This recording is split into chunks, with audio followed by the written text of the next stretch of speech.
అందరికీ జైభీం.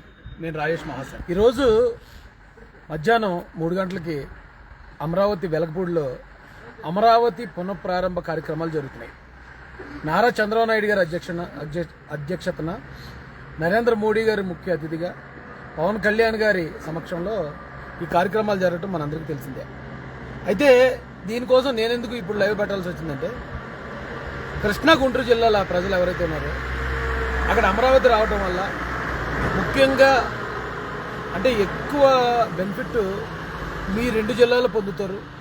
దాంతోపాటు అమరావతిలో వచ్చిన చాలా ఇండస్ట్రీలు కానీ లేకపోతే సాఫ్ట్వేర్ కంపెనీలు కానీ దీని ద్వారా రాష్ట్రం అంతా కూడా బాగుపడతారు.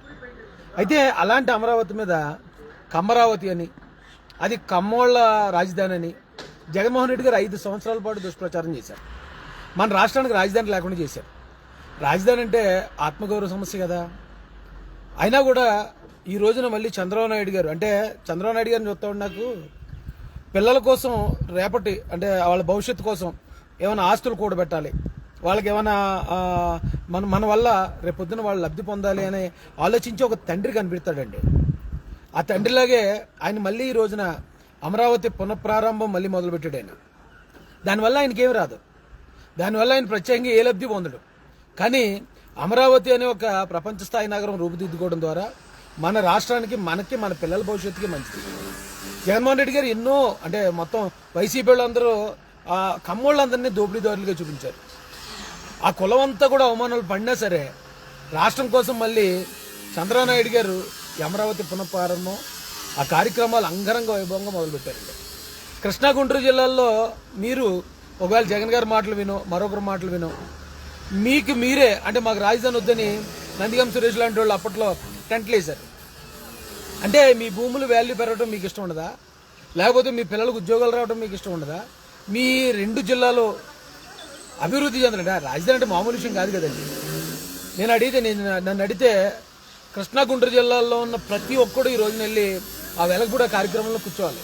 లేకపోతే చరిత్రహీనులుగా మిగిలిపోతారు. మీరు పార్టీ ఫీలింగ్తోనో మరో ఫీలింగ్తోనో మన రాష్ట్రానికి వస్తున్న రాజధానిని అడ్డుకుంటే, లేకపోతే దానికి వ్యతిరేకం చేస్తే అంతకన్నా దరిద్రం మరొకట్లేదు. అయితే ఇక్కడ మనం చెప్పుకోవాల్సిన మరొక గొప్ప వ్యక్తులు ఎవరంటే అమరావతి రైతులండి. 100 మంది ప్రాణత్యాగం చేశారు. 100 మంది ప్రాణత్యాగానికి ఫలితంగా ఆ రైతు భార్యలు కానీ రైతుల బిడ్డలు కానీ ఎన్నో అవమానాలు పడ్డారు మహిళలు. అక్కడ ఆ మహిళలకి వాళ్ళు పడ్డ అవమానాలకు గుర్తుగా ఈ అమరావతి రాజధాని అనేది ప్రపంచ స్థాయి నగరంగా ఆంధ్రప్రదేశ్ కీర్తి ప్రతిష్టలు నిలబెట్టబోతుందండి. చంద్రబాబు నాయుడు గారు ఎన్ని అవమానాలు పడ్డారో, ఎన్ని హేళనలు అనుభవించారో ఈ అమరావతి రాజధాని కోసం ఆయనకి కానీ అమరావతి రైతులకు కానీ మనం ఎప్పటికీ రాష్ట్రం అంతా రుణపడి ఉండాలండి.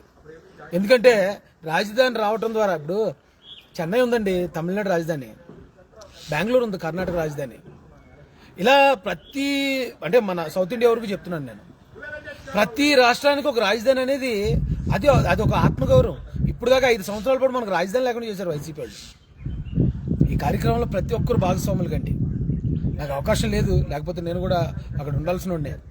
కానీ ఆ జిల్లాల్లో ఉన్న వాళ్ళు, వాళ్ళు దూర ప్రాంతాల నుంచి రాగలిగిన వాళ్ళు ఎంతమంది రాగలుగుతారో అంతమంది వస్తున్నారు.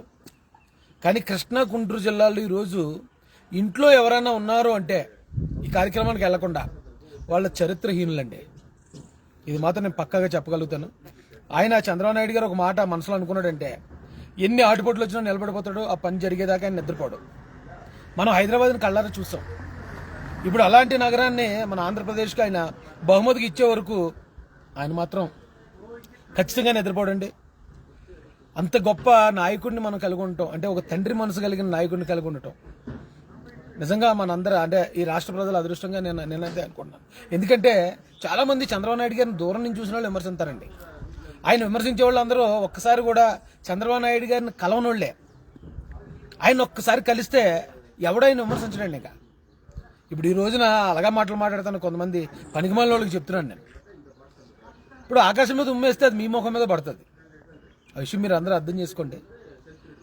ఈ అమరావతి కారణంగా అవమానపడి ఇప్పటి వరకు అవమానపడిన ఆ కమ్మ కులస్తులందరికీ, చంద్రబాబు నాయుడు గారి కుటుంబానికి రాష్ట్ర ప్రజల తరపున నేను క్షమాపణలు చెప్తూ ఈ రాష్ట్రం కోసం మీరు ఇలాగే నిలబడాలని మీకు హృదయపూర్వకంగా రిక్వెస్ట్ చేస్తున్నానండి.